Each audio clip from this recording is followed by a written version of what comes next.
Effective study skills are necessary for academic success. So let's talk about study skills. Studying is something that very few of us are actually taught how to do. We are told from elementary school on that we're going to have a quiz or a test on a particular day and that we should study for it.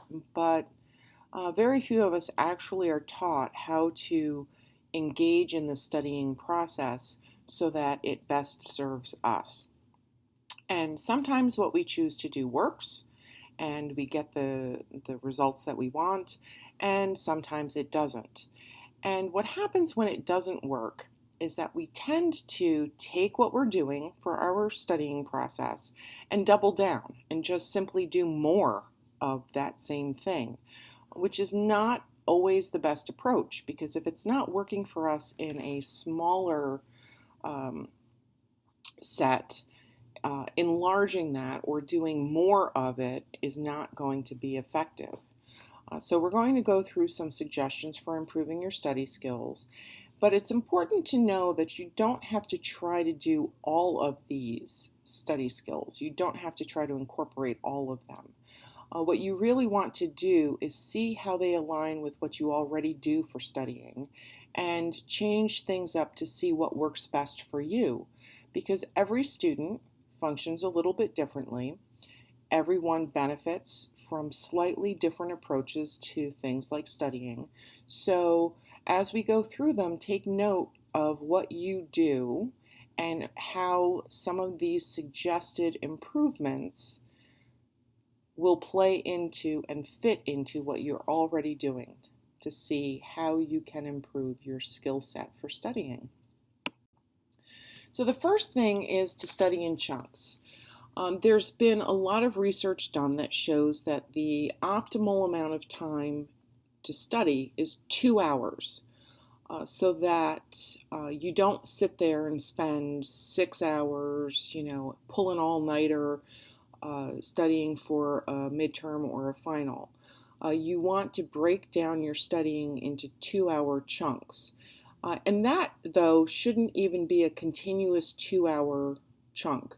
Really what you want to do is take that 2 hours that you have set aside for studying and break it down into 3 25-minute chunks with 5-minute breaks in between.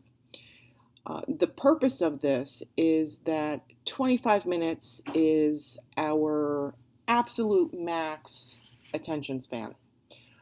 You hear all kinds of things that now human attention spans are shorter than a goldfish's. It's not exactly true, but 25 minutes is really that sweet spot in terms of how long we can focus on something and stay engaged with it.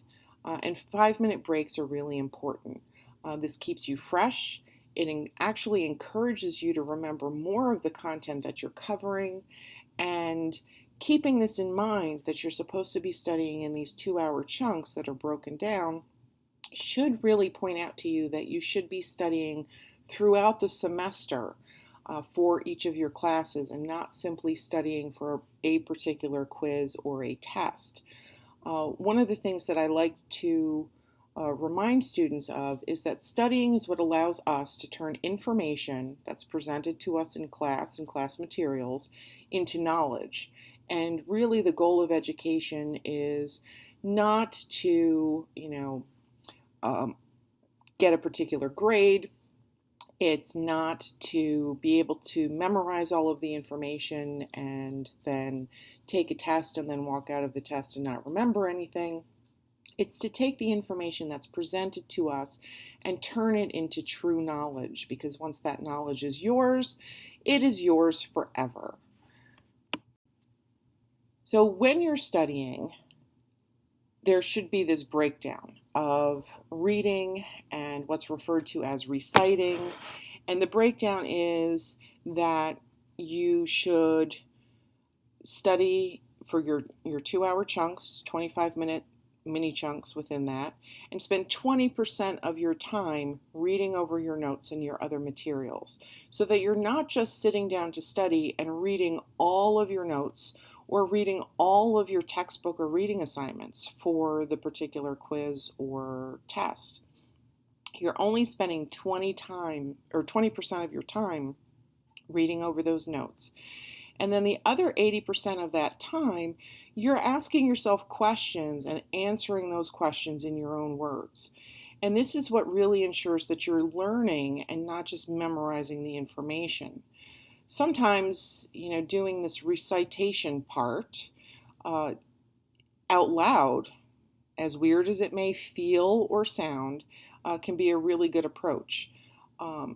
Another approach for this is to spend that 20% of time reading over your materials, and then that other 80% of time trying to teach that material to someone else. If you have another person that you can do this with, that's great. What you can also do is do your recitation and record yourself so you can then listen back to it as part of your study process. But as you'll see throughout many of these study skills, being able to understand content well enough to explain it to someone else shows true understanding of what it is you're learning and studying. Another thing to try is spaced repetition. You don't want to just cover a concept once. So say you're studying for a math test, and one of the things you need to study is the Pythagorean theorem, and then you've got some other formulas that you need to know for a test or a quiz. You don't want to do all of the Pythagorean theorem studying and then move on to the next formula and then move on to the next formula. Really what you want to do is do some of each formula and then revisit the earlier concepts or formulas so that it keeps it fresh in your mind.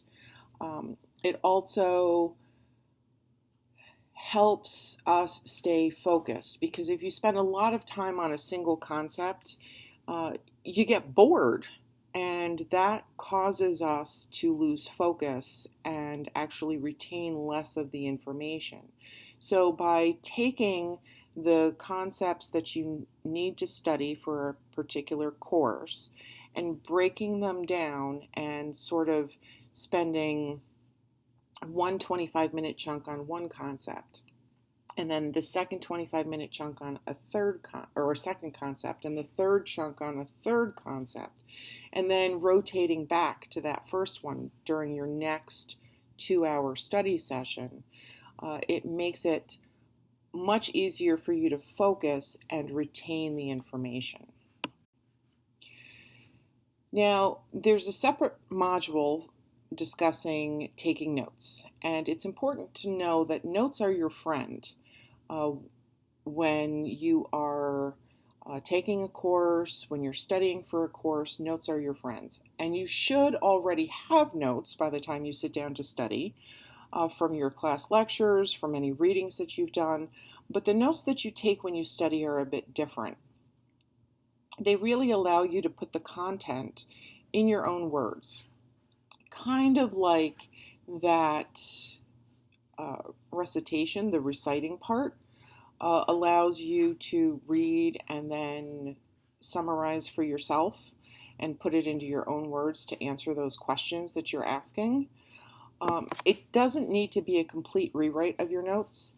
Instead, you should use another form of note-taking. Something like a concept map works great for this because it helps you identify the relationships between the concepts and ideas that you're presented in the course. Writing flashcards is another way to write notes when you're studying, whether the flashcards are for definitions.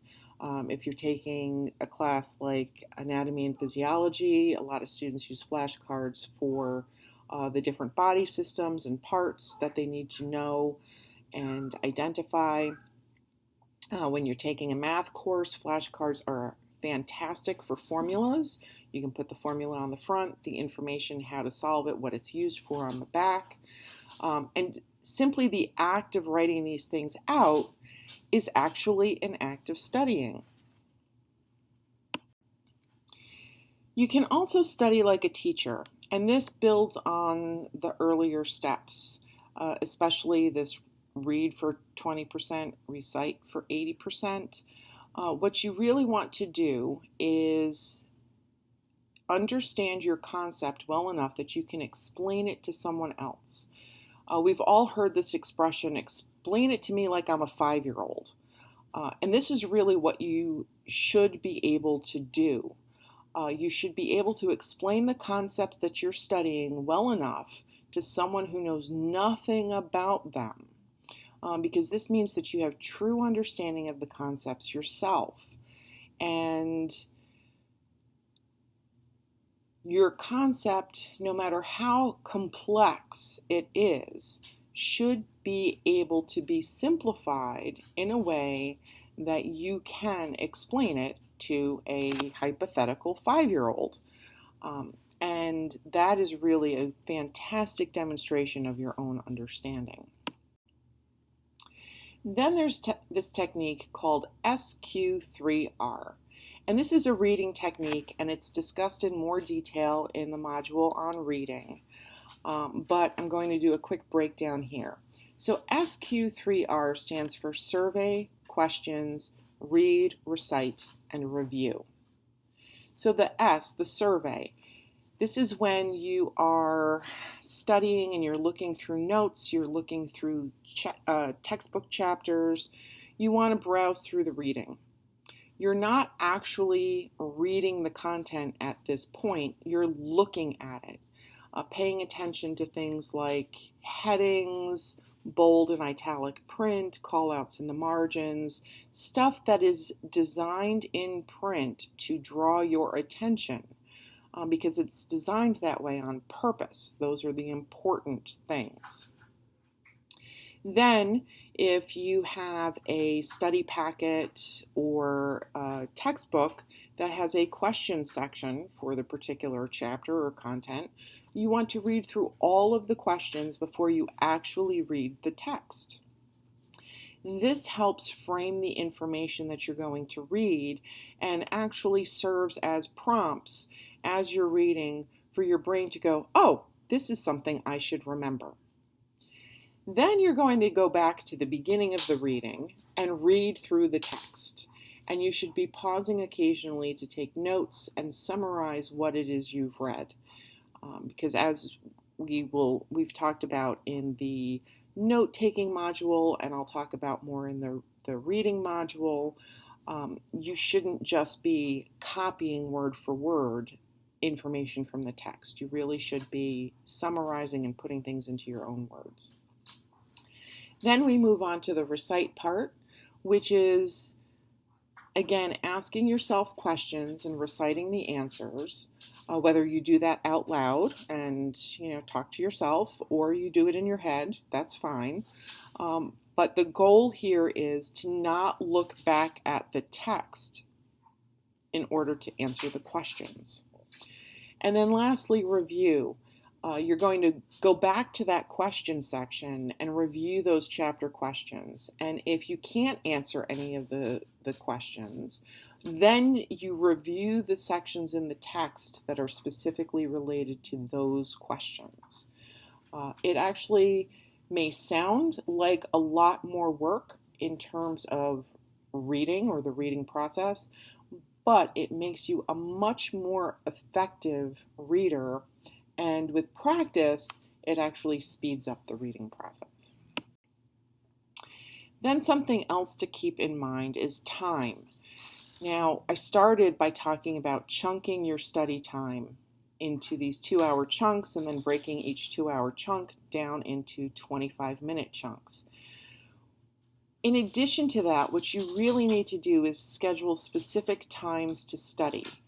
If you set studying as a task and you schedule it, you will be much more productive than you would if you were just like, oh, I've got 10 minutes, I should really study for this quiz I've got tomorrow. By setting this time aside, your brain will get trained to know that this is what I'm doing now. I am studying. And then you are much more inclined to absorb the information that you're working with and remember the content and turn that information into knowledge. So again, this is something that should be done over the course of the entire semester, not just, a couple days before a quiz or a test. This is something that you should set in your schedule right from the beginning of the semester. Now, a lot of us like to listen to music while we study or have the TV on in the background, and maybe it's because we don't like silence, or maybe it's because we simply don't have space where we can have quiet to study. Music is great to have as background noise while you're studying. The key is to listen to music without lyrics. There's been several studies done that show that listening to instrumental music in the background actually helps us focus. We don't want to have lyrics because we then get distracted, and the next thing you know, you're singing along and you're not really focusing on the content that you're working with. So, music without lyrics. And I know that a lot of people automatically think, oh, I don't want to listen to classical music, as though classical music is the only type of music without lyrics. It's not. There's pretty much instrumental music in all genres. And if you don't know where to start, I highly suggest checking out some playlists that are on YouTube. All you have to do is search for Chill Hop. They are absolutely fantastic. It's really sort of hip hop music without the lyrics. So you get the rhythmic beat, you get a rhythm that works with studying and will help you focus without the distraction of lyrics. Then, like I mentioned earlier, if you have multiple things to study, you should go from one concept to the next, and then revisit earlier concepts. You can do this exact same thing with your subjects or your courses. So you can alternate between subjects. So you can have one chunk of time set aside where you study for math, and then you study for history for the next chunk, and then the next chunk you're studying for biology, and then rotate back through. It helps keep your brain on its toes. Again, you don't want to get bored, but it also forces you to focus better on the content for each subject, because you know that this chunk is my time for math, and this chunk is my time for biology, and this chunk is my time for history. So you're really paying much more attention to the content that you're working with during that particular chunk of time. Then studying with someone can be incredibly helpful, whether it's with a single friend or in a study group. You get different perspectives on the content. Sometimes if you don't understand something, one of your classmates is better able to explain it to you. And additionally, sometimes you might be able to better explain something to someone else in your class. You can work to keep each other on task. There is, however, the risk when you're working with a study group or study partners that those other people will serve as a distraction. So this doesn't work for everyone, but it can be incredibly effective, especially if you are incorporating the read 20%, recite 80%, because you then have somebody or some people that you can recite with, where you can ask them questions or they can ask you questions and you can answer the questions. Another thing to keep in mind is variety of information. The more ways that we as humans can engage with information, the better the chances are that we're going to learn it. There's this whole theory that people learn in different ways. And it used to be that, you were a visual learner. And if you were a visual learner, you were only a visual learner.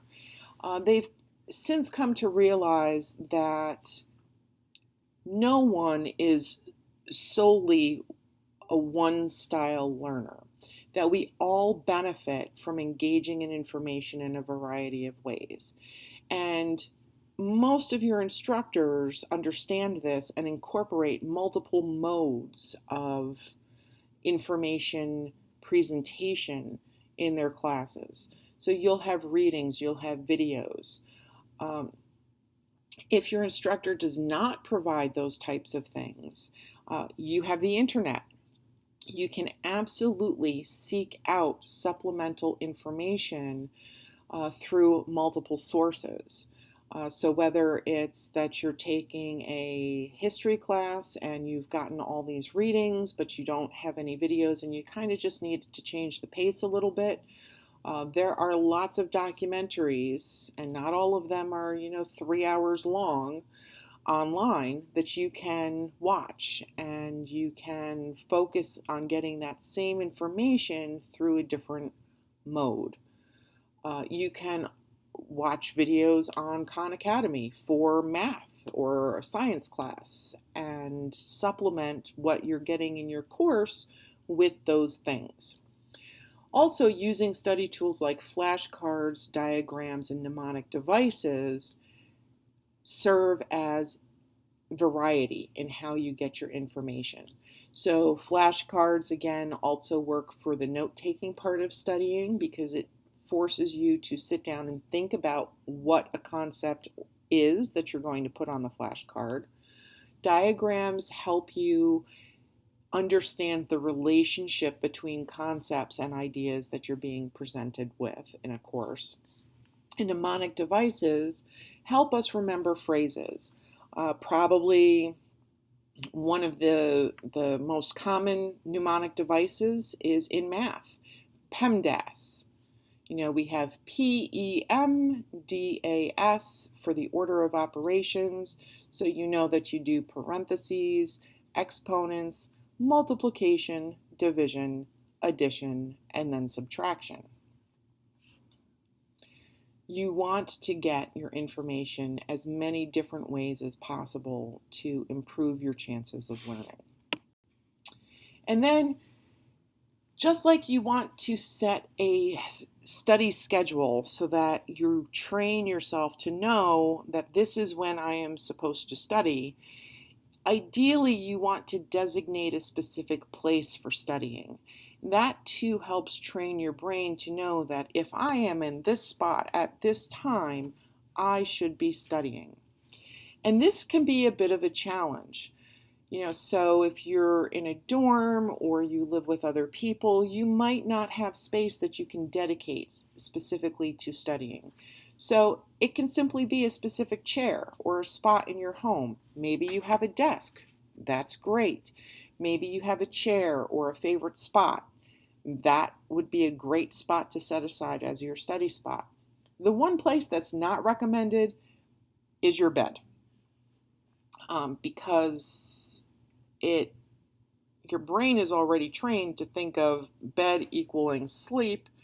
So you don't want to study somewhere where your brain is going, hey, I should really be sleeping here, because then your brain's not going to focus on what it is you're studying and you won't retain as much information.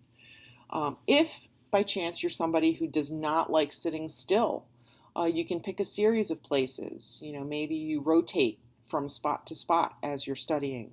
If you're taking that 2-hour chunk and breaking it down into 3 25-minute chunks with 5-minute breaks in between, maybe that first chunk you sit in one spot, and then the second chunk you sit in another spot, and so on. Or maybe you like to study while you walk a route. There are lots of people who study with flashcards or with using a tablet or even their cell phone as their text, and walk around while they do it. If you are incorporating multiple modes of information presentation like videos, you can listen to them as you walk around, and that can work well too. It's really all about what works for you. And then lastly, exercise and sleep. It's important to know, as mentioned in the time management module, when you are at your best. Are you a morning person? Are you a night owl? You want to plan your study time accordingly so that you are at your most attentive. Because again, you want to get the most out of your study time. Because as we all know, time is a rather precious commodity. You want to be sure that you get enough good quality sleep. And I know that that's a challenge, but we need to keep in mind that sleep is like food for our brain. Our brain needs sleep to properly function. And if any of you have gone any prolonged period of time without sleeping or not sleeping well, you know that you don't have as much focus. You may have not only difficulty paying attention, but difficulty remembering things. So that plays into your studying. You want to make sure that you get enough sleep. And exercise is also important. Since you've got these breaks during your chunked studying time, use them to simply move around.